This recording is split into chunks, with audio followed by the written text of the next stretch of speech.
Hello guys, in today's video I will be showing you how to fix Mobile Legends not loading problem. So the answer is easy, just go to the settings, then scroll down to the apps section, and then go to the search and search Mobile Legends.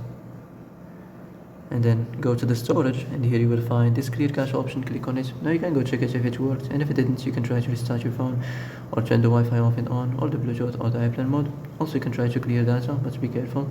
If you clear data, all this application's data will be deleted. This includes all files, the settings, the accounts, the databases, etc. So be careful if you want to clear your data.